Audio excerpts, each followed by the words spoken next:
another video, and that is going to be a tag video, which I'm very excited about, and that video is going to be the X-Men Apocalypse book tag. This was created by Grace over at G-Swizzel Books, and I was not tagged, but I don't care. I'm going to do it because it sounds like fun, and she made this tag a little while ago, and I've been wanting to do it for ages, but I just have not had time to even do hardly anything, and it's just killing me. But I'm very excited to do this now, so let's go.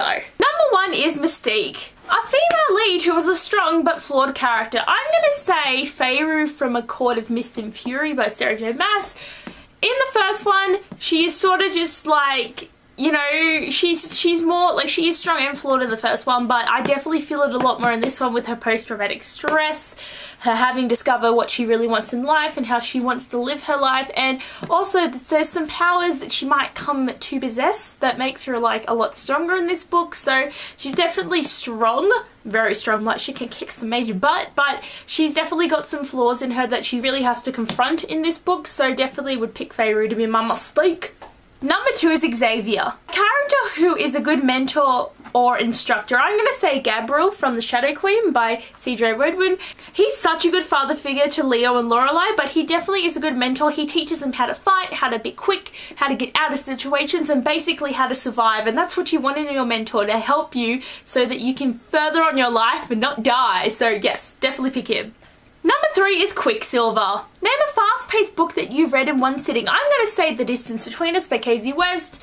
This is one of my very prized books because I read it in the one sitting. I normally take a while to read like a book, or at least I can't read it all in the one go because I get tired and I just want to go to bed. A lot of the time before I go to work on Thursdays, I start at 2:30 and my parents start at 9:30, and I come into town and I'm just like, yes, gotta read. So I sit there in Gloria Jean's reading, and then this was one of the books I actually ended up being able to read the whole time. But this was so fast-paced and I was so into it, and it felt great to start and finish the whole thing while I was just sitting there, and I was just like, I feel so accomplished and I got so much done. My life is going good. So definitely a great book to have read in the one sitting. I recommend this to everyone because it's amazing. Number 4 is Beast.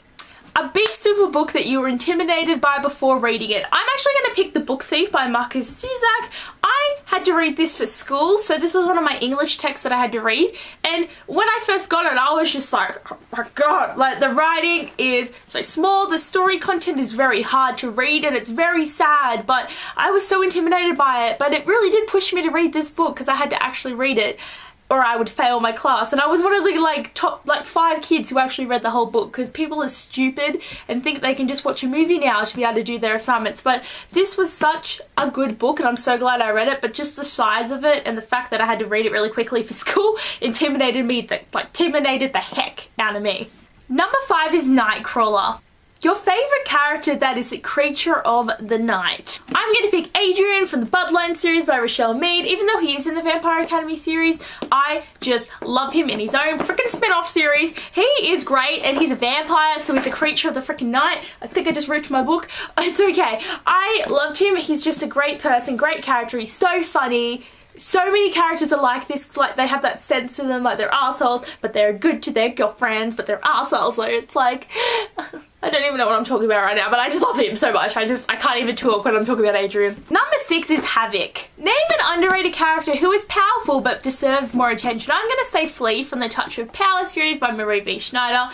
He gets so coddled and babied and like kept away from all the danger, but he's actually so powerful, and even in later books when some things happen to him, he gets so freaking powerful, and they really just keep forcing him to not be a part of the action, to do anything, but he's so underrated by these characters, man. He is awesome. I really wanted him to have more attention, and I did get it in the last book. Definitely was happy about that, but it's just like, he should not have been babied. He's 16. He's 16. In this type of world, you know, they go to battle when they're like 12, so he's practically an adult, so they need to keep with the times of the book and keep my baby Flea doing shit, because it's just he needs more attention, and I love him, so I'm giving him attention here. Number 7 is Cyclops. Name a character who struggles to control their powers. I'm going to say Mira from Ice Like Fire, and this is the second book. I don't want to go into much detail about this because it's sort of maybe spoiler, it's a spoiler, but she gets some powers and she has a very hard time controlling how to use it, and she does a lot of things happen to her unexpectedly that she doesn't know are going to happen, and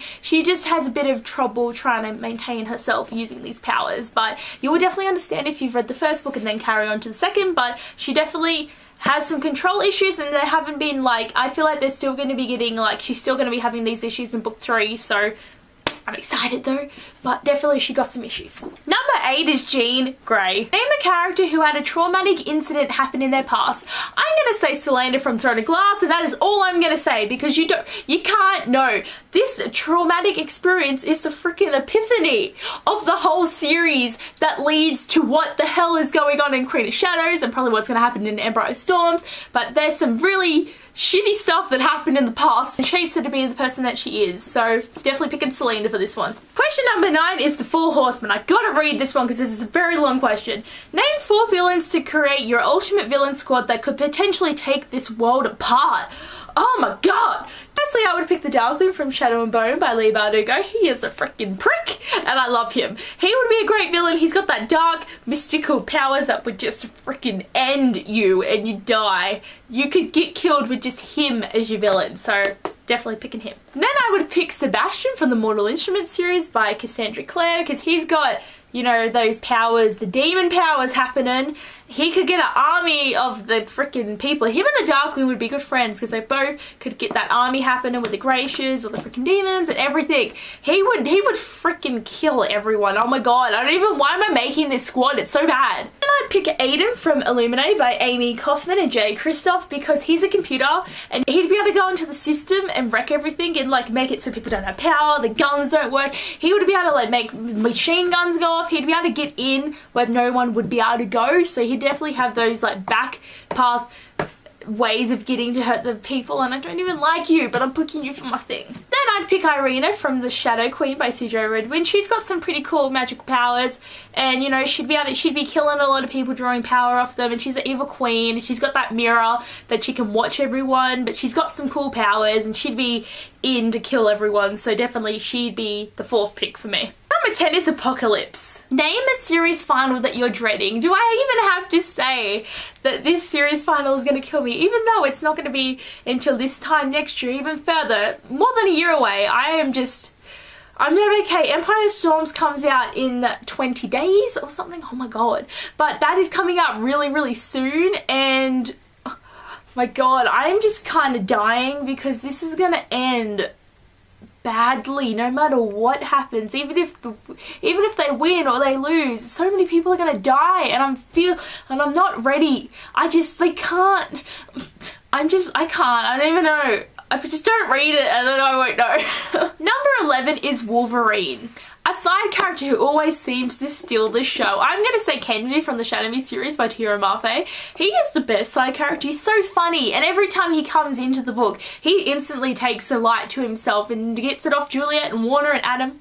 I hate Adam, but he is just the best person. He gives that comical relief, and he's just, I love Kenji. Great character. I love you so much, Kenji. Question number 12. You're an X-Men. What power from any fictional character would you have? I don't know. There are so many cool powers. Can't I just have every power? That'd be really cool. I actually think it'd be cool to have Mystique's power, but I wouldn't want to be looking like the blue thing.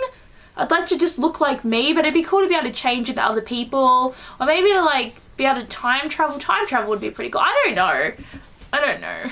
There's so many cool powers, and I just like to do everything. You know what would actually be a good one is I'd like the power to be able to copy what people do, in a sense that like you see someone do a backflip up a wall and jump a house, and then I could do it. If I see someone cut a flower really prettily, I could do it. Like, that'd be really cool. If someone like was able to write a book, I could do it. Like, you know, just to have that kind of stuff where if someone else can do it, suddenly have the skill to be able to do it too. So that's going to be my pick, actually. So yeah. But anyway, guys, thanks for watching this tag.